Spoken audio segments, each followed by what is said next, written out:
Estão bem? Barrigas cheias? Sim?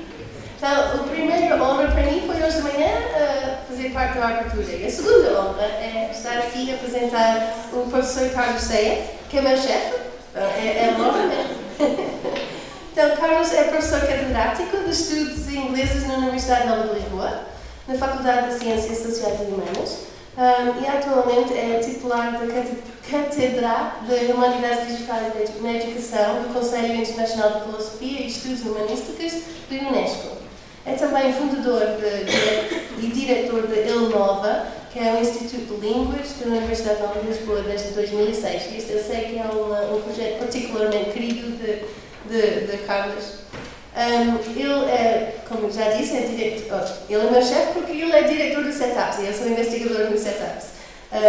E desde 2014 foi sob a sua direção que o Setups conseguiu a primeira classificação com o Centro de Investigação da Excelência e estamos à espera que a segunda classificação também vai ser da Excelência. Ele dirige também o grupo de investigação de Translation, Teacher Education and Applied Language Studies, que é TEALS, e hoje a sua palestra terá reflexões sobre o impacto da inteligência artificial no processo de ensino-aprendizagem em línguas e seremos apresentados com coisas como Voyant Tools, Duolingua, Lingu, Babel, eu não sei nada dessas coisas e vamos discutirá o uso destas tecnologias de forma responsável e inclusiva. Pronto, Carlos, the floor is yours. Muito obrigado. As minhas desculpas pelo atraso, mas o almoço também atrasou. E por um momento já como eu falar a seguir ao almoço não é particularmente fácil. Vamos ver como é que isto corre. Dada a coincidência de hoje, só descobri isto hoje de manhã quando vinha a conduzir para aqui. Hoje é o Dia Internacional da Educação. E o mote até é bastante interessante, que é precisamente a inteligência artificial e a educação, e portanto, encaixa bem aquilo que vou dizer.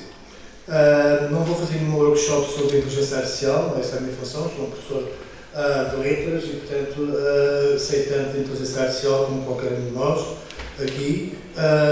Não sou um especialista em inteligência artificial, sou um utilizador, agora diário quase, de inteligência artificial e, obviamente, enquanto professor da área das letras, das línguas, das literaturas, etc., o meu mundo também mudou em novembro de 2022, quando apareceu o ChatGPT. E, portanto, vou dar também uma perspectiva um bocadinho, como é habitual, também muito ortodoxa, em relação ao uso da inteligência artificial e aos cuidados que devemos ter, sobretudo, nesta área. E vou começar também de uma forma um bocadinho contracorrente daquilo que ouvimos hoje de manhã. Vou começar precisamente pelo tema do encontro, que eu já lá cheguei à inteligência artificial. Tem a ver com a questão do que é uma língua global.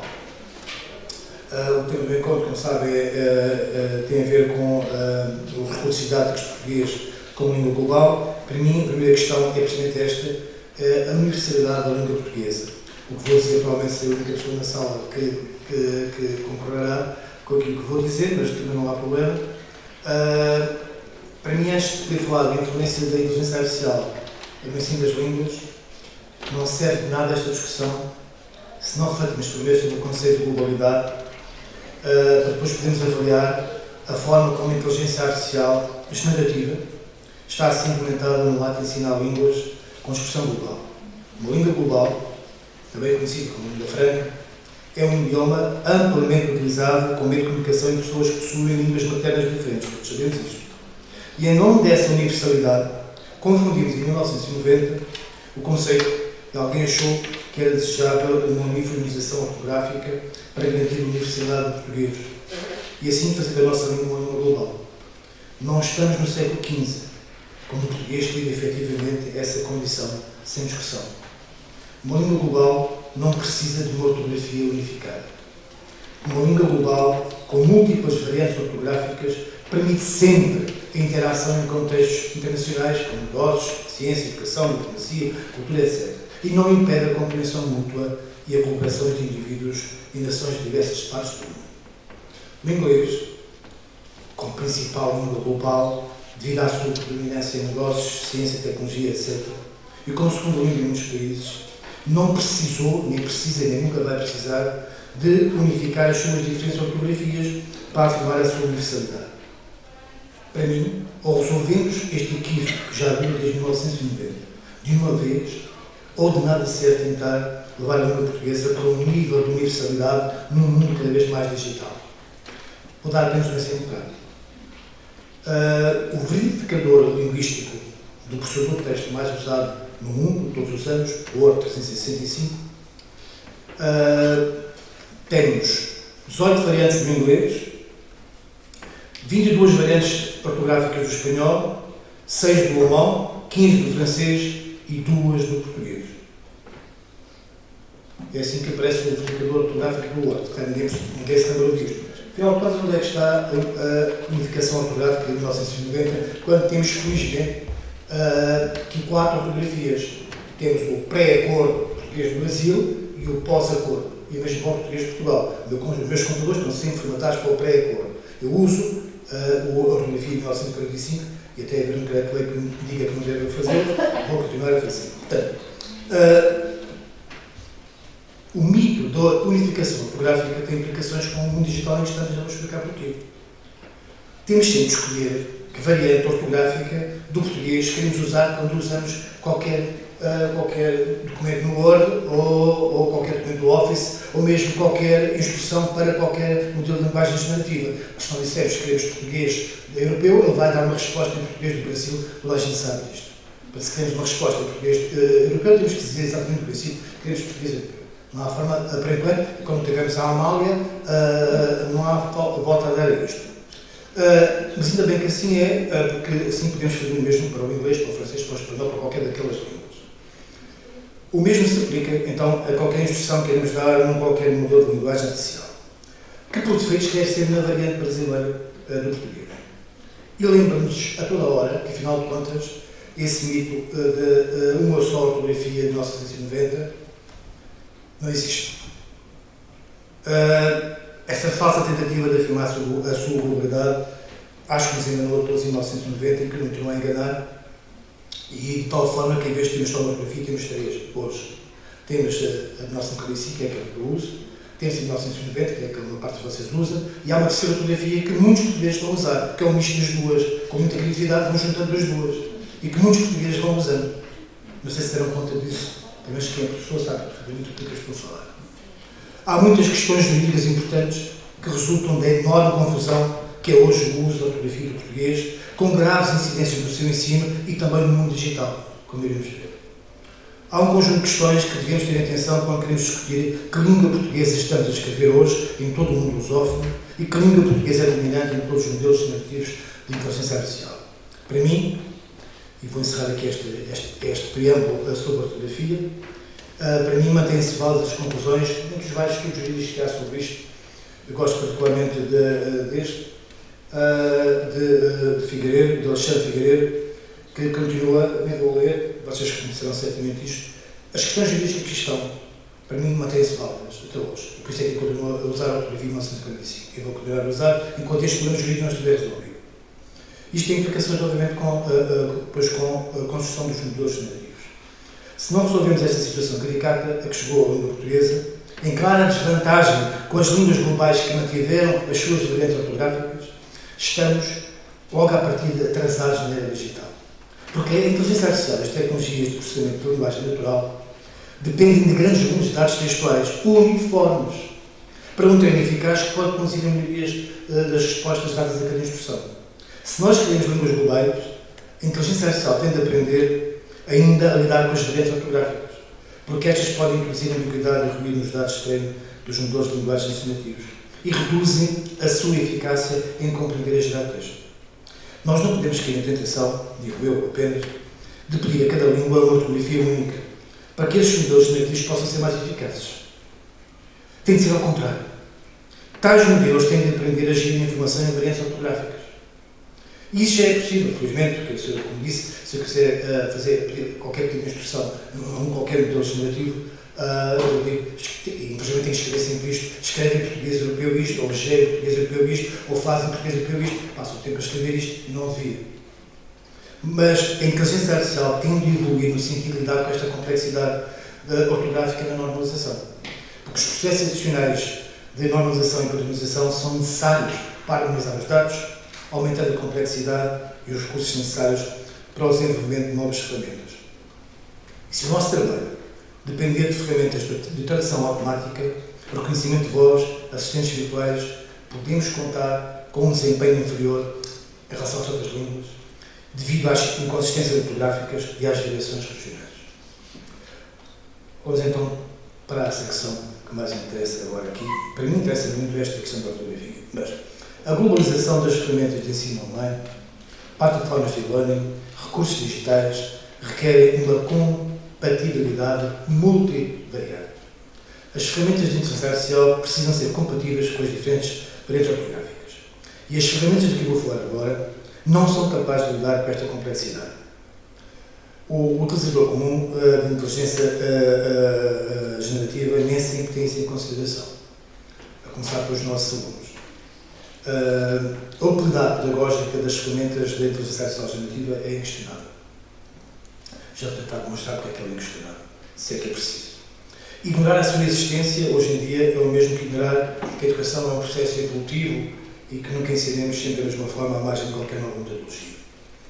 Eu sou, felizmente, insuspeito, sou um homem de letras e, portanto, dedico-me a isto, tenho que dedicar a isto, porque se eu não apanhar este comboio, os meus alunos, os meus pais já estão muito à frente de mim e eu rapidamente me transformo num qualquer professor pré-histórico e não pode ser. Portanto, eu tento acompanhar tanto quanto posso, tanto quanto um homem de letras pode acompanhar, tento acompanhar aquilo que vai acontecer. E já como iremos ver, tentar ser objeto de consciência da inteligência artificial de nada ser. O mundo das plataformas digitais de apoio ao ensino de línguas evoluiu rapidamente nos últimos 2 anos. Não só o ensino de línguas, como é óbvio, hoje vou falar em particular do ensino de línguas, mas é óbvio que isto é válido para todas as áreas científicas. E a forma como aprendemos línguas estrangeiras, que é o que nos interessa aqui, mudou completamente. O processo é mais acessível, é mais personalizável e é mais interativo. A oferta agora é quase ilimitada. Vou apenas mostrar alguns exemplos. Eu sei que vocês conhecem, se não tudo, quase tudo, mas vou apenas usá-los como ilustração para aqueles que eventualmente conhecem menos estas ferramentas. O Voyant Tools, por exemplo, é uma ferramenta poderosíssima. Pode ser usada na aula de línguas, na aula de literatura, na aula de cultura. Eu uso nessas aulas todas, nas aulas de formação de professores. É uma plataforma gratuita de código aberto que permite a análise detalhada de corpos textuais e no contexto de ensino de línguas, este, por exemplo, permite a professores e alunos explorarem padrões linguísticos, estudarem vocabulário em contexto e compararem diferentes géneros textuais, por exemplo, o que ajuda a desenvolver uma compreensão mais profunda e crítica da língua. Permite também que os alunos possam explorar padrões de frequência de palavras, concorrências, distribuições no texto, ajuda a identificar palavras-chave, frases repetidas, temas principais. Os alunos podem também comparar o uso de linguagem de diferentes textos, estilos de escrita ou géneros literários e suas diferenças. Podem desenvolver capacidades analíticas e interpretativas a partir de informação que é possível recolher com esta ferramenta. Pode ser usado para trabalhar com textos autênticos, notícias, poemas, contos, artigos, permite aos alunos interagir com materiais reais de forma significativa, permite a criação de gráficos, links, diagramas. Por exemplo, um professor de português pode parecer impossível, pode usar esta ferramenta para começar a estudar os Lusíadas, tornar talvez a comunicação com os alunos mais motivadora, mais interessante. Se um professor de português quiser usar isto com os Lusíadas, o que faz, carrega uma versão integral dos Lusíadas aqui e automaticamente a primeira coisa que aparece é isto, e não tenho tempo de explicar como é que isto funciona, mas podem fazer desde nuvens de palavras, ver a frequência das palavras mais usadas, que é personificável, podem procurar uma série de testes, de informações, colagens, documentos, podem fazer mil e uma coisas diferentes daquilo que é habitual, daquilo que não vem nas habilidades essenciais, podem fazer mil e uma coisas diferentes com os Lusíadas de uma forma inovadora. Certamente os alunos, se calhar, compreenderão melhor entrar por aqui e depois então chegar à parte mais conservadora, mais tradicional, que também faz falta, obviamente, para trabalhar com os Lusíadas Se quisermos, para a compreensão linguística de muitos termos centrais, é fantástico. Pode imediatamente dizer onde é que estão. Se a pessoa está só uma palavra viagem, eu posso verificar aqui imediatamente onde é que a palavra viagem presta nos dias e ver todos os contextos e estudar isso. Permite tudo isso. Outra ferramenta, esta acho que toda a gente conhece, o Duolingo e o Babel. Acho que toda a gente conhece estas duas, são das mais conhecidas no mundo inteiro, são das mais utilizadas no ensino de línguas. Diferenciam-se pelo uso de algoritmos de inteligência artificial para apresentar sobretudo experiências de aprendizagem individual. E ambas apresentam vantagens valiosas, permitem o crescimento gradual de cada estudante na aprendizagem de uma língua e completam bem aquilo que se aprende em sala de aula. O Duolingo tem um sistema de aprendizagem personalizado bastante interessante. Por exemplo, se o aluno tem dificuldade em verbos irregulares, vamos imaginar, a plataforma muda a estrutura, mostra exercícios específicos sobre verbos irregulares, até que o aluno domine melhor a sequência de ensino. E o facto de recorrerem de utilizar a gamificação, jogando com lingots, uma moeda virtual, que os alunos vão juntando, acrescentando um lado mais lúdico à aprendizagem que os alunos recebem sempre bem. O Babel, por sua vez, também explora a gamificação, mas de maneira mais organizada, tem os exercícios têm feedback imediato, a progressão de níveis é uma motivação extra, os quizzes são dinâmicos, aparecem nas diferentes interações que contribuem para a memorização do vocabulário e estruturas gramaticais.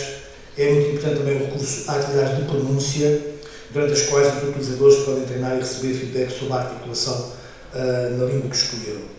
A tecnologia de reconhecimento de voz analisa a pronúncia, dá correções em tempo real, para além de trabalhar com diálogos naturais e expressões idiomáticas. Há hoje 1001 formas e plataformas para melhorar a pronúncia. Por exemplo, o excelente Youglish. É uma ferramenta online que ajuda a melhorar a pronúncia em inglês ou outros idiomas disponíveis. E o que é que faz? Usa clipes de vídeo extraídos de plataformas como o YouTube e ajuda o aluno a melhorar a pronúncia se quiser. Outra plataforma também muito conhecida, o Buzu, oferece planos de estudo personalizados e feedback de falantes nativos. E aqui a inteligência artificial é utilizada para ajudar os usuários a praticar as suas competências de conversação em contextos reais. Esta plataforma usa algoritmos muito avançados para introduzir vocabulário em contextos autênticos, em que o aluno provavelmente encontrará na vida real, e isso facilita a sua aplicação prática em interações do dia a dia. Também utiliza o reconhecimento de voz para ajudar o aluno, ou o usuário, não precisa ser aluno, a melhorar a pronúncia. A inteligência artificial avalia a clareza e a precisão de voz e dá recomendações práticas para fazer certos ajustamentos. Os alunos podem fazer testes de proficiência na própria plataforma e recebem certificações alinhadas com o quadro de referência para as línguas. Isto aumenta o valor prático desta ferramenta, especialmente para fins académicos e profissionais. A lista é interminável. Isto são só 3 ou 4 exemplos. E a lista das ferramentas disponíveis para apoiar o ensino das línguas e para apoiar é interminável. Eu fiz um quadro mais simples, pedi ao GPT-4o, aquela que é neste momento o modelo de linguagem mais avançado, disponível, para fazer um quadro das mais usadas. Aqui está um quadro possível, feito pelo próprio GPT-4o. Ferramentas que vocês conhecem algumas, que conhecerão todas, ou conhecerão outras. Não digo que nós tenhamos que explorar tudo isto, tenhamos que o professor de línguas não tem que ser um indivíduo capaz de dominar tudo isto.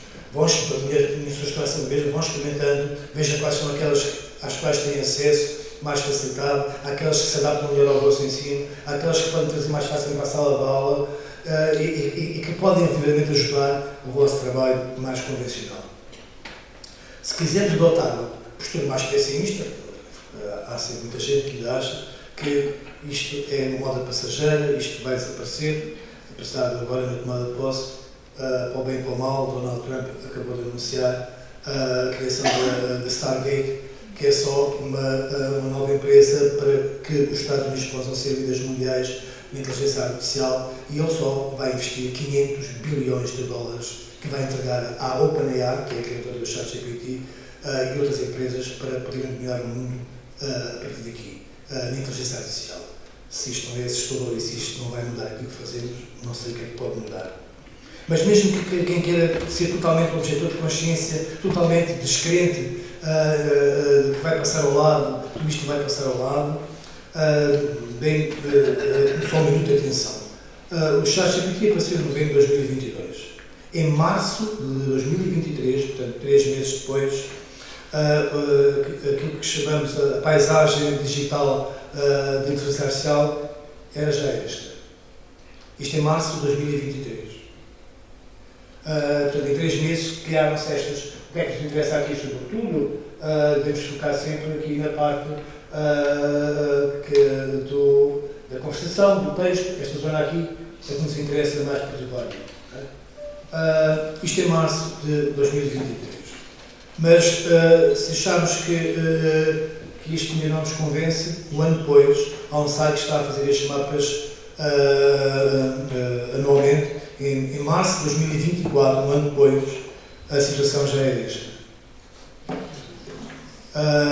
Em março de 2024. Agora, em março de 2025, há assim uma atualização deste mapa, já não vai caber aqui. Isto só para podemos ver como este mundo está a crescer tão rapidamente. E o que nos interessa é praticamente tudo que está aqui no meio. Machine learning e artificial intelligence. Tudo isto nos interessa. Tudo isto de alguma maneira tem impacto aqui. O resto também, mas isto aqui, certamente, todas estas ferramentas que estão aqui nos interessam de uma forma mais direta ou menos direta.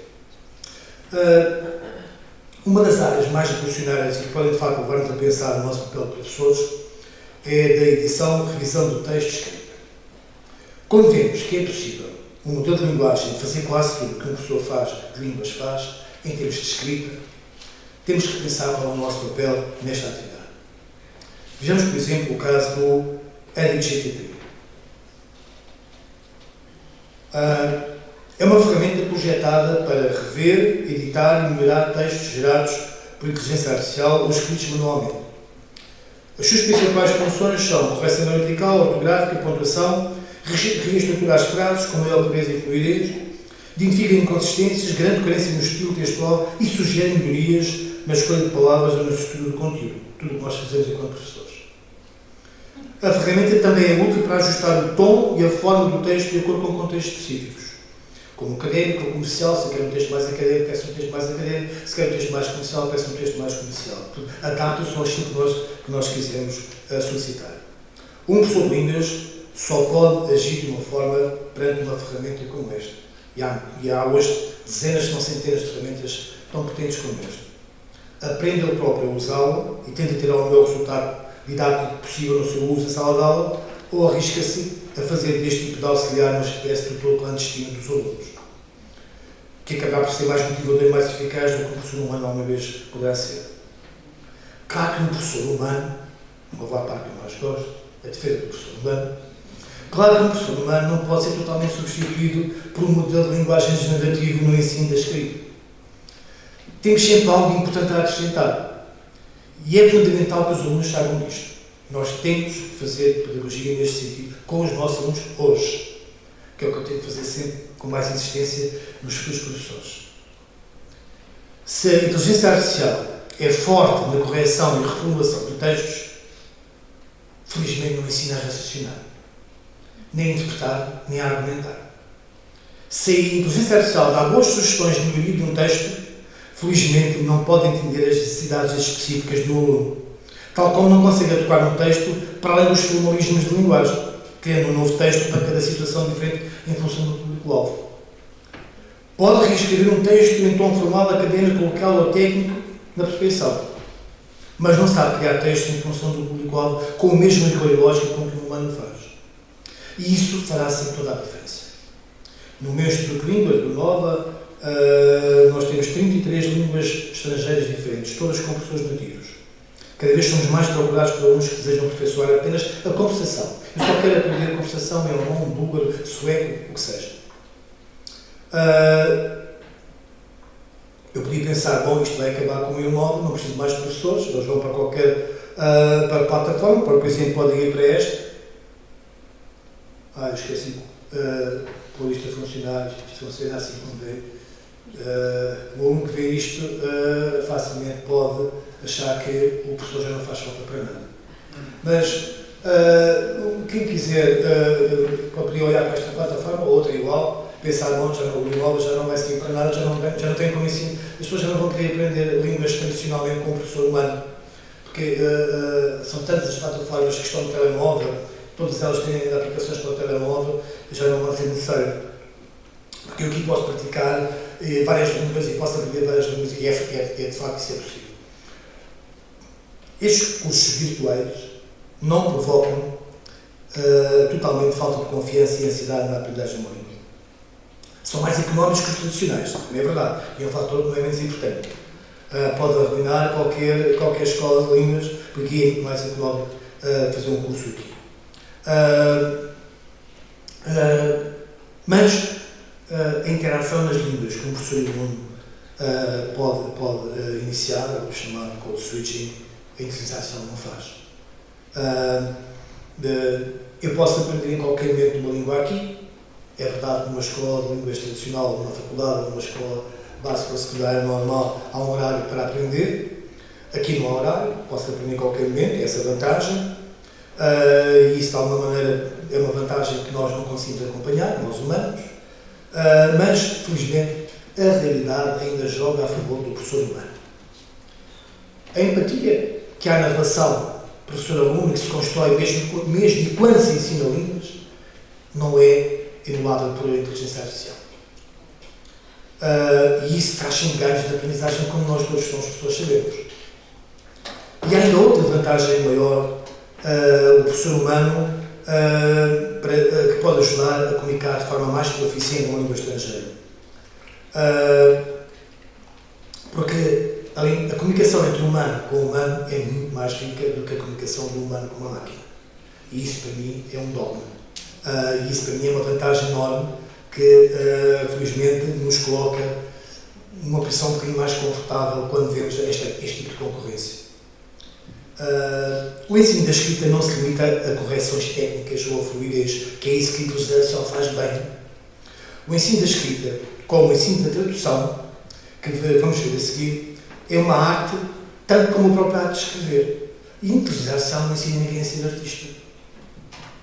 E nós temos essa capacidade. Nós podemos ensinar os nossos alunos a serem artistas da escrita. A inteligência artificial não pode fazer. Dá conselhos, sempre os mesmos, mais ou menos formais, e fica por ali. Ninguém vai aprender a ser escritor com a inteligência artificial. Isso é o caminho. Pode corrigir algumas coisas, mas aprender a ser um escritor único, um estilo próprio, distintivo, original, isso não é possível. Apesar de nós, hoje, se formos à Amazon, já encontramos lá milhares de livros escritos com a inteligência artificial à venda. Há pessoas que estão a publicar 50, 100 livros por ano com a inteligência artificial e conseguem pô-los à venda. Sabemos disso. Mas não são escritores. É a máquina a vender-se, a servir-se do humano como intermediário comercial para poder vender o que seja. A sensibilidade que está por trás de um texto produzido por um ser humano não é replicável por inteligência artificial. E por isso temos de ensinar todas as novas e as menos novas gerações que sentem que não têm mais a obrigação de criar texto novo. Neste momento, o estado atual dos nossos assuntos é porque é que eu vou criar mais texto novo. Tenho os jogadores de linguagem aqui no telemóvel ou em casa e não preciso mais de fazer esforço para criar texto novo. Temos que explicar que não é assim e que vale a pena ser criativo, vale a pena ir à procura de um estilo próprio e autêntico, porque é isso que nos distingue da máquina. Enquanto a inteligência artificial é excelente para imitar estilos ou tipologias de texto, a inteligência humana é muito melhor a inventar estilos, a criar emoções na escrita, a adaptar-se a contextos de escrita. Portanto, ainda há, felizmente, muita coisa que nos separa entre aquilo que é capaz de fazer em segundos e aquilo que nós somos capazes de fazer, nem que seja em horas. Outro exemplo, um professor pode ajudar a manter a autenticidade da voz do aluno, promovendo o desenvolvimento de um estilo próprio, em vez de depender exclusivamente das sugestões de inteligência artificial. A inteligência artificial tem um estilo padrão.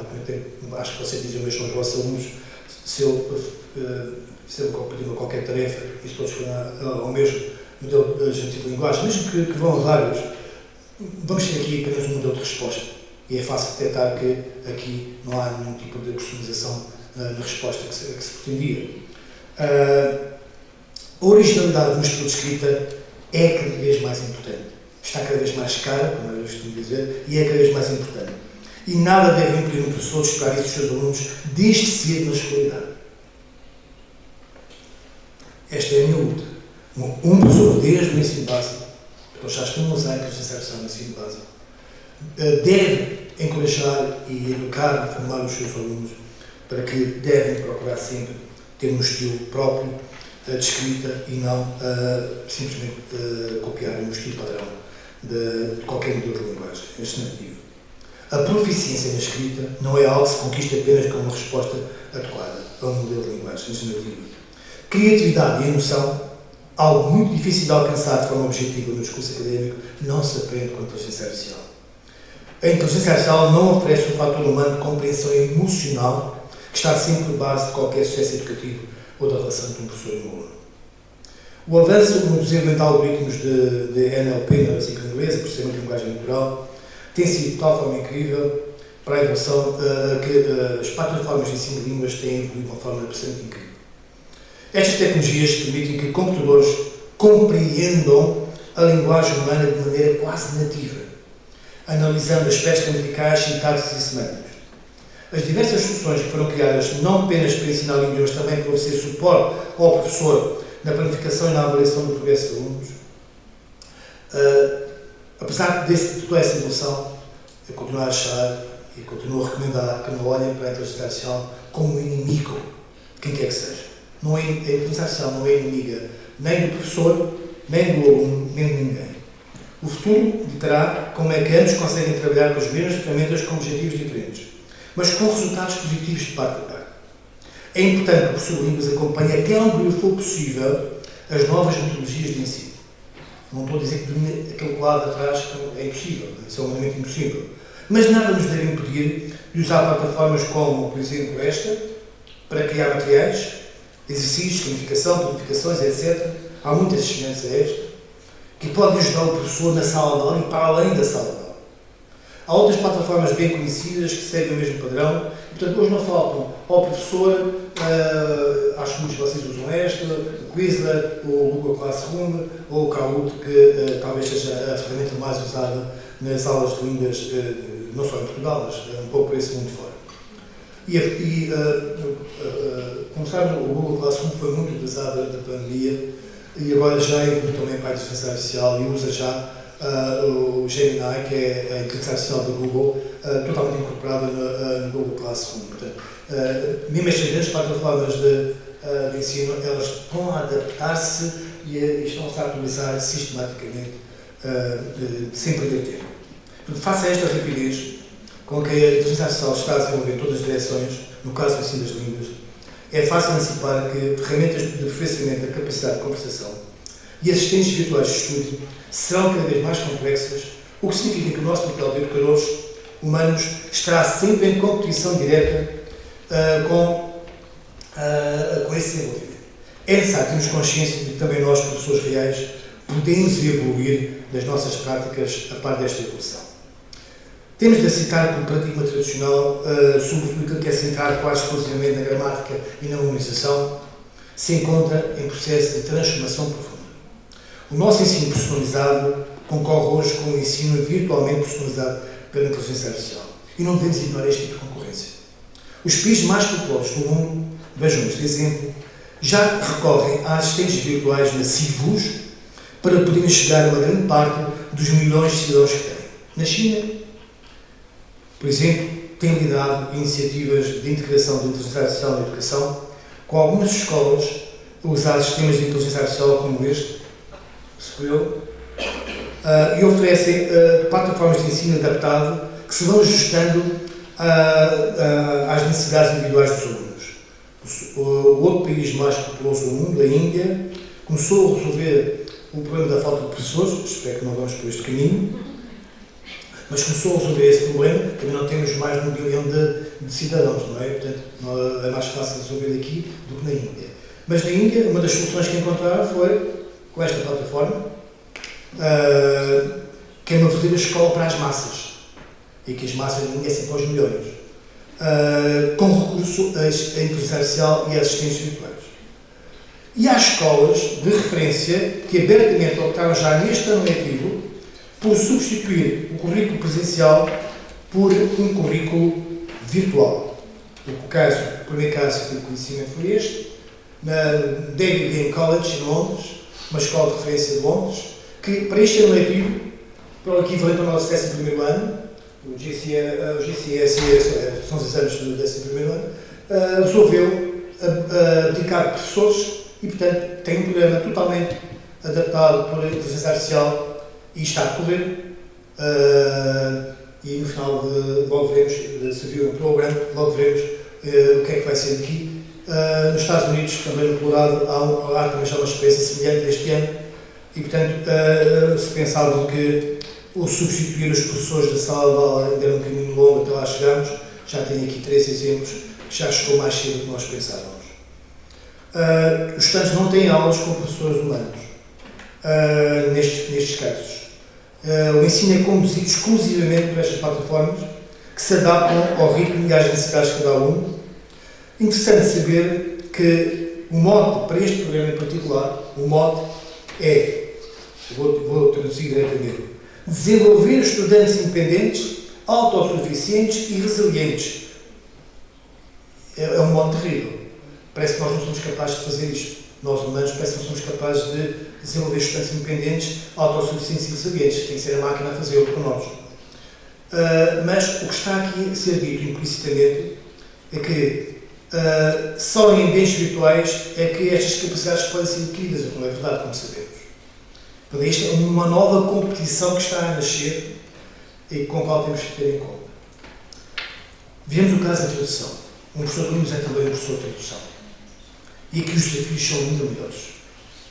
Vejamos o exemplo mais recente, lançado pela Meta, como sabe, a dona do Facebook, do WhatsApp e do Instagram, que se chama Seamless M40, Massively Multilingual Multimodal Machine Translation, que foi lançado e ganhou agora um novo, já foi lançado há algum tempo, mas ganhou agora um novo estatuto, porque na Nature acaba de publicar, isto foi publicado no dia 15 deste mês, este estudo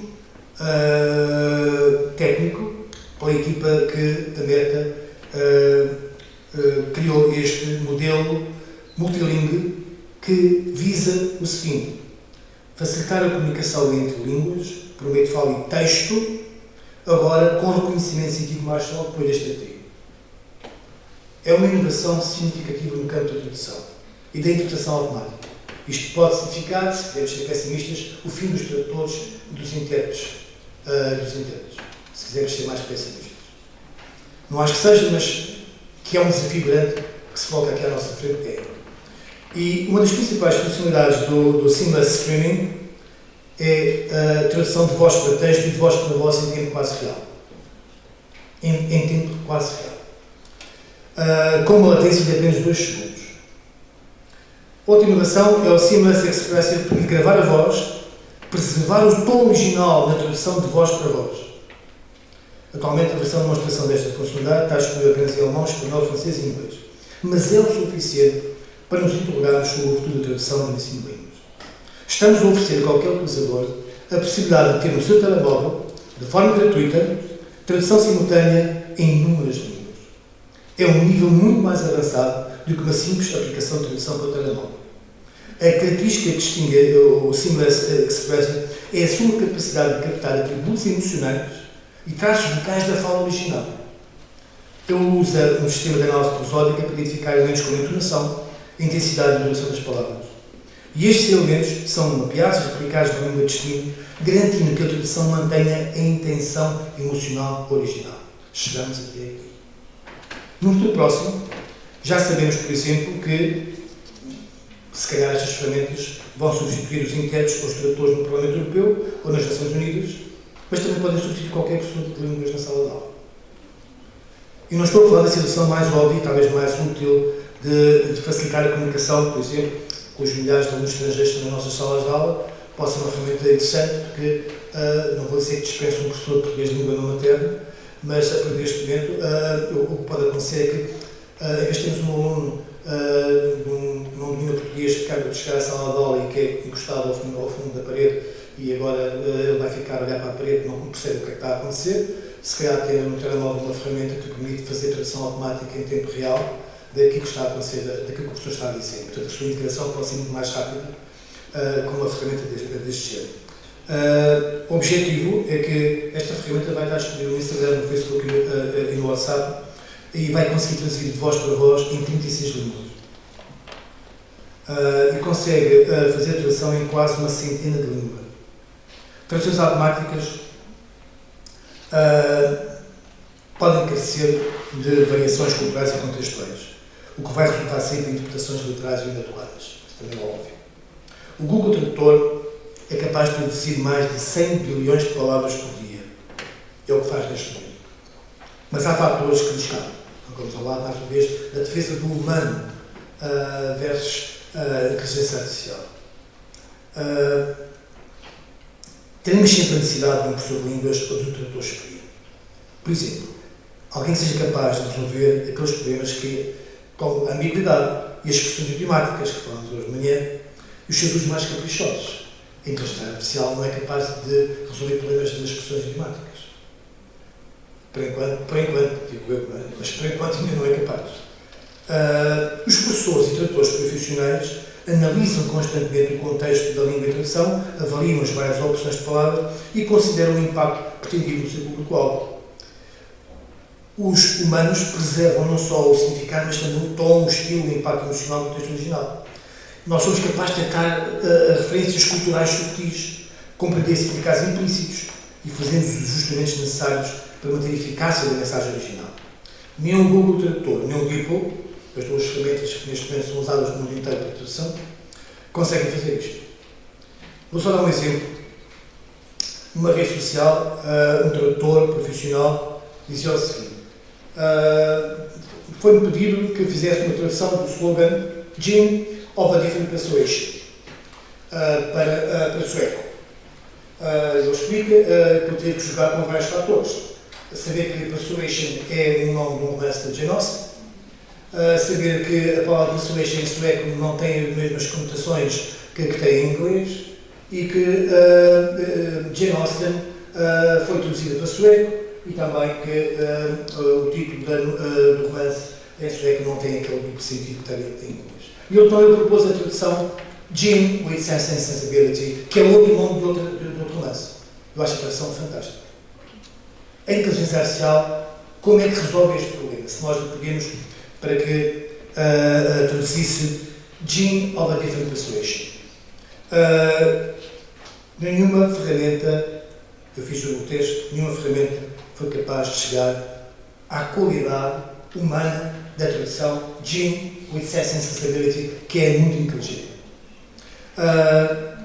O GPT-4o, que é mais avançado, faz o seguinte: traduz Gene de uma persuasão diferente, depois Gene de uma persuasão diferente, traduz para o português europeu, basta não saber escrever português europeu, se não sabe no Brasil, Gene of a Persuasion. Então, ele, Gene de outra índole, o GPT-4 traduz para o Gene de uma persuasão diferente, o Mini, Gene de outra índole, o Claude 3.5, só no mais avançado do Claude, Gene de diferente índole. Posso elaborar outras possíveis traduções se desejarem, e disse: não vale a pena, já estou entendido.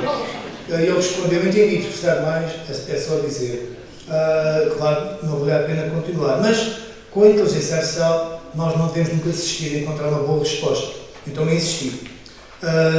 E perguntei: considerando que Gene parece fazer alusão à Persuasion, tento relacionar isso com outras obras literárias para ver se ele vai chegar. E as diferentes respostas, a única que de facto se aproxima um bocadinho da resposta humana ainda é esta.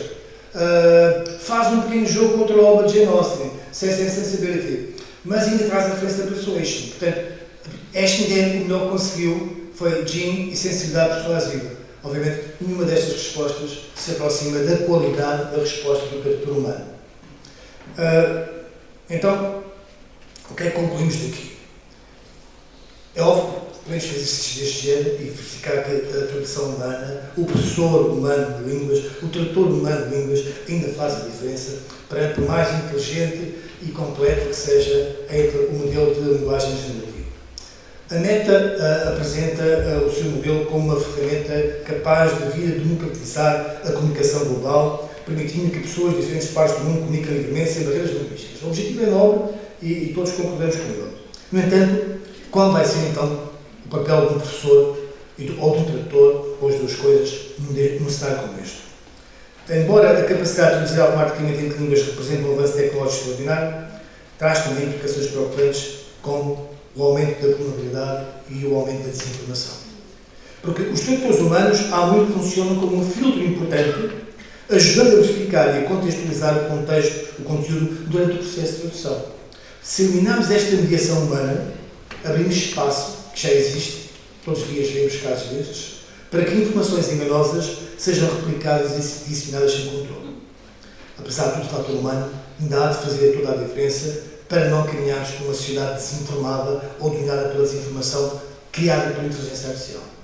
Porque uma das coisas que mais me irrita, ao mesmo tempo que mais me diverte, com os diferentes modelos, eu uso vários modelos ao mesmo tempo sempre, nunca assume que não sabe. E, portanto, quando não sabe, inventa. Inventa livros, inventa nomes de pessoas, inventa autores. Aliás, basta qualquer um de nós fazer o teste ao seu próprio nome. Eu já fui engenheiro eletrónico, eletrotécnico da Universidade de Aveiro. Já fui mecânico. E fui uma série de coisas, se eu pedir à inteligência artificial para me identificar, para saber quem é que é o professor Carlos Cheia só. É uma pergunta que eu adoro fazer ali, sem as respostas mais disparatadas possível. Portanto, não dá para confiar a 100% naquilo que aparece ali, porque isto é um máquina que faz apenas um trabalho extraordinário, mas no qual não podemos confiar a 100%. Agora imaginem uma máquina destas ao serviço da desinformação, que também já existe. Carlos, 5 minutos. Ok. Já estou a acabar. O uso, portanto, se nós removemos o filtro humano da tradução do ensino de línguas, substituindo por ferramentas e sistemas tecnológicos automatizados, questões complexas como a qualidade e a veracidade da comunicação no mundo cada vez mais globalizado têm que ser levantadas. Embora estas tecnologias apresentem vantagens inegáveis em termos de acessibilidade, rapidez, redução de barreiras linguísticas, também trazem riscos significativos. Se eliminarmos o papel humano, corremos o risco de disseminar traduções ou mensagens com erros manipuladores. Neste contexto, eu vou já terminar, neste contexto, o papel de educadores digitais torna-se ainda mais crucial. Nós não sabemos como vai ser a escola do futuro, dominada pela inteligência artificial. Pode ser assim, ou pode ser assim.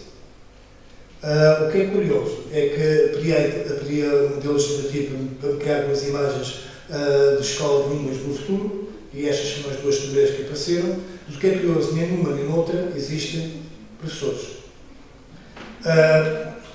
Mas nós sabemos que não basta promover o uso de tecnologias no ensino ou traduzir automaticamente conteúdos. É fundamental ensinar a análise crítica, a verificação das fontes, a avaliação da qualidade da informação transmitida.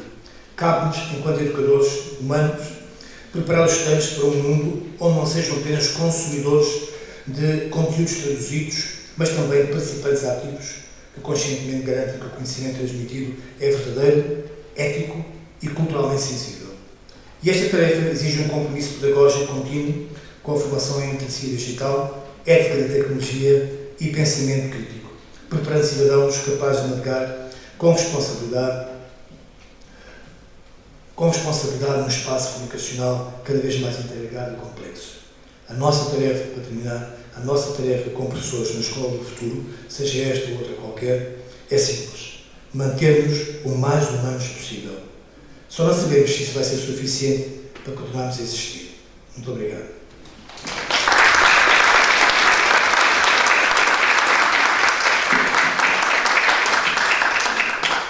Obrigada, Carlos. Até acabaste um bocadinho uns minutos mais cedo. Desculpa. Mas acelerei isso.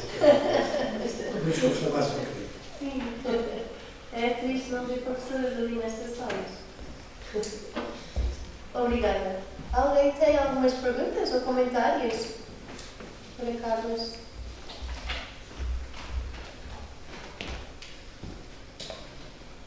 Vou fazer uma. Faz favor. Professor Não, porque eu fiz uma análise dos aplicativos do Duolingo, mas antes do período da pandemia. Porque naquela época também nós éramos chamados a colaborar com a tradução dos sintagmas. Os voluntários eram convidados a traduzirmos os sintagmas, né, que eram traduzidos em todas as línguas, e avaliar o produto, além de fazer sessões de conversações presenciais, né? Não sei se sabe que eram os eventos, os hosts, fizemos muitos, e como depois eles tiraram essa modalidade. O que eu me pergunto, que eu me coloco, é se depois, com a inteligência artificial, porque o que eu percebi é que não tinha a diversidade linguística. Muitas variantes não eram contempladas porque era tudo traduzido automaticamente. As questões da diversidade eram comentadas pelas pessoas no fórum. Eu não sei se agora eles conseguiram colocar isso também nos aplicativos, né? É uma coisa que eu queria saber, a nível seu professor sabe. E a outra coisa que, bem rápido, que eu quero dizer é que a gente, às vezes, faz a proposta desses elementos para os alunos, mas muitas vezes eles não usam. Eles preferem mesmo, quando eles têm que escolher por conta própria, né? A evolução tem sido no sentido de, aquilo que acabei de explicar em relação à meta, né? O ponto em que estamos é este. Este é o ponto em que estamos. Conseguimos chegar até aqui. Isto não está experimentado, ainda não temos experimentado, isto foi acabado de anunciar. Pelo que está aqui dito, é ao mesmo tempo assustador e extraordinário, não é? Porque vai ser possível acompanhar até um certo ponto, com um algoritmo altamente complexo, não só a emoção com que falamos, o tom de voz, na tradução automática, pode trazer aquele componente que nós achávamos que nunca ia lá estar presente, que é a emoção, vai estar também já presente na tradução automática feita pela inteligência artificial. Mas já chegamos até aqui. Não está lá, obviamente, aquele exemplo que eu dei do GIM, não está lá a componente cultural, de compreensão cultural, de análise do contexto cultural em que nós estamos. Se temos hoje em dia salas de aula multiculturais com de várias nacionalidades, só um professor é que é capaz de ajustar o seu discurso às diferentes culturas que têm representadas. A inteligência artificial é capaz de fazer isso, felizmente. Portanto, esse lado humano está salvaguardado. E isso nos dá ainda a esperança de que aquela sala do futuro ainda vem bem longe, sem professores, ainda vem bem longe, apesar de já haver experiências, como disse, em Londres, no Colorado, e se calhar em preço muito fora, e a tendência, e também na China e na Índia, a tendência pode vir a ser essa. Mas o lado humano vai ser cada vez mais precioso. A forma como nós ensinamos, aquilo que nós queremos enquanto seres humanos, enquanto professores, a emoção que trazemos para a sala de aula, a paixão com que ensinamos, aquilo que trazemos também a nossa experiência emocional para a sala de aula e que resulta num ato pedagógico, vai ser cada vez mais precioso. Isso vai fazer cada vez mais a diferença entre nós. Digo isso aos professores, no seminário que dou para todos, de metodologias de investigação e educação. Vocês têm que arranjar uma forma agora para já têm que conhecer tudo isto, que é para estar um passo à frente dos outros. Não adianta fingir que isto não acontece, temos que estar um passo à frente deles em termos de conhecimento tecnológico. Não é preciso ter curso nenhum, não tenho curso nenhum de tecnologia, nem quero ter. Aprendo com toda a gente, é errar, experimentar, é irritar-me que isto não funciona, é qualquer que não funciona, a instalar, a desinstalar, a experimentar, isto qualquer um de nós pode fazer. Essa é aquilo que se espera que nós todos temos que fazer. O que não devemos fazer é pensar que isto vai passar e que nós vamos continuar a ensinar como sempre ensinamos. Não. Eu sou professor de literatura. Eu já ensino hoje literatura de forma diferente. Acabei de dar um seminário que eu nunca imaginei que teria que dar algum dia. No primeiro semestre, um seminário novo, chamado Intermodalidades Digitais na Literatura. Estou a falar de intermodalidade na literatura, isto é uma coisa. E que me dei imenso trabalho preparado e tive que ver como é que a literatura também hoje se pode aprender através da internet, do computador, e o que é que existe neste mundo que me leva a mudar um pouco aquilo que eu faço tradicionalmente enquanto professor de literatura que também sou. E há muita coisa espantosa para o meu espanto. Há ferramentas espetaculares, extraordinárias, que eu nunca imaginei. Eu experiência isso. Eu fiz a minha tese em 3 anos. Se tudo isto existisse em 1990, eu tinha feito em um mês. Só o tempo de leitura, de todo um acervo bibliotecário, demora meses e meses e meses a dominar, pode ser feito em poucos minutos, com as ferramentas que estão à nossa disposição. Portanto, o ganho se ganha ali na investigação. Esse temos por causa muito do lado positivo.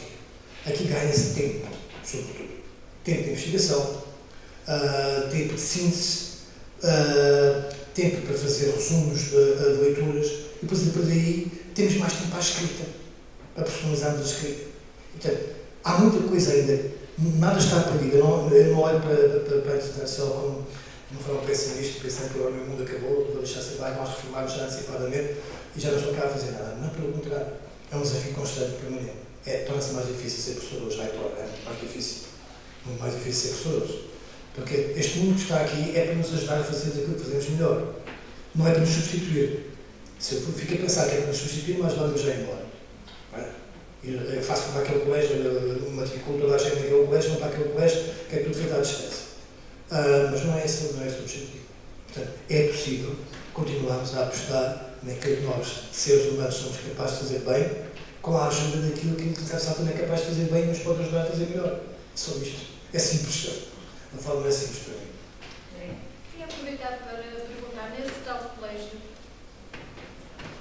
nesse tal colégio do Adaptive Learning Program, está prevista a avaliação? Eu não fui investigar a fundo, só vi a notícia e fiquei tão aterrorizado que nem quis ler o resto. Eu depois posso dar o PowerPoint com os links todos, não há problema nenhum. O link está aqui. É o David Game College. Como é que depois se faz a avaliação, não é? Da mesma forma que se faz qualquer exame digital, exame online, certamente, não é? Exames online, não é? Se cada um fizer o seu percurso, não é? Depois tanto quanto eu consegui perceber, cada um faz o seu percurso, eles não têm retenções, e portanto, cada um poderia ter um certo ponto, não é? Não há retenções, cada um, o aluno A pode chegar mais à frente, o aluno B pode ficar mais atrás, não tem retenções. Seja mais isso. Obrigada.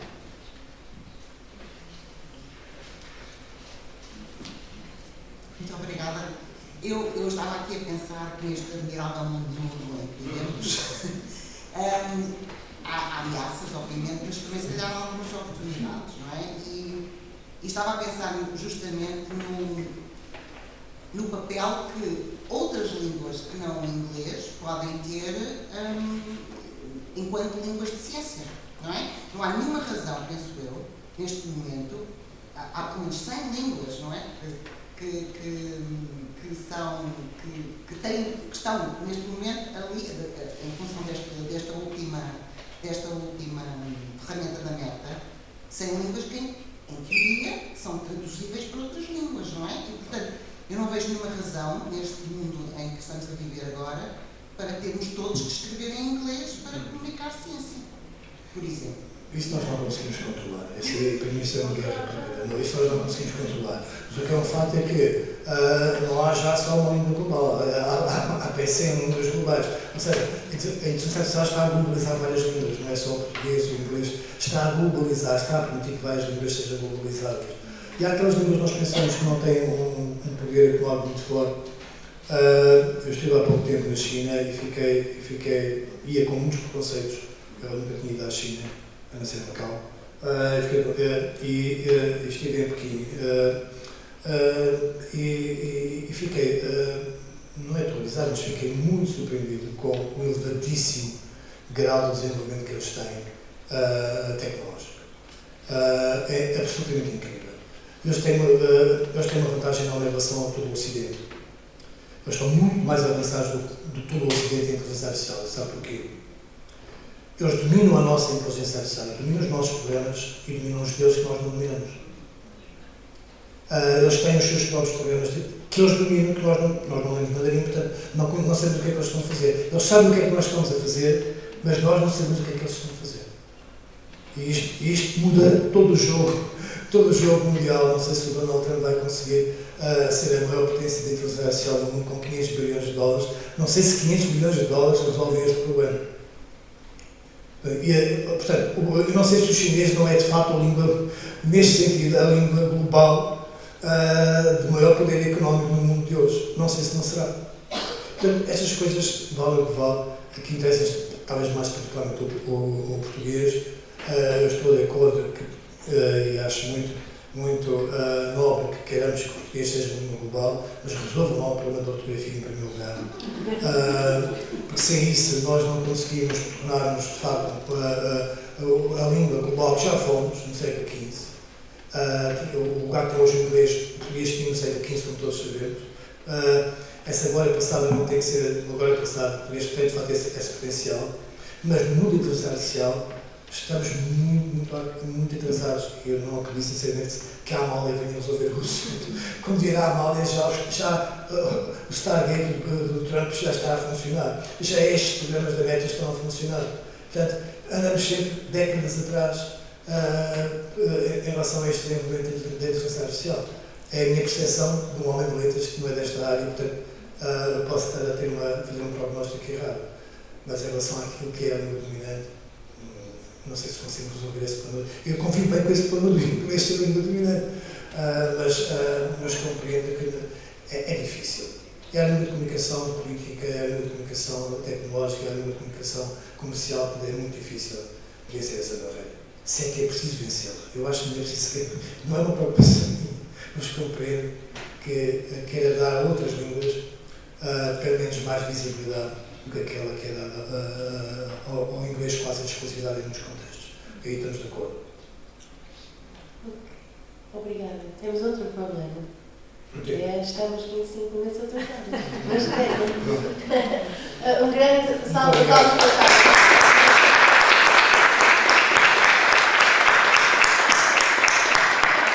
Obrigada, Carlos. Obrigada. Querem dizer algo sobre o horário?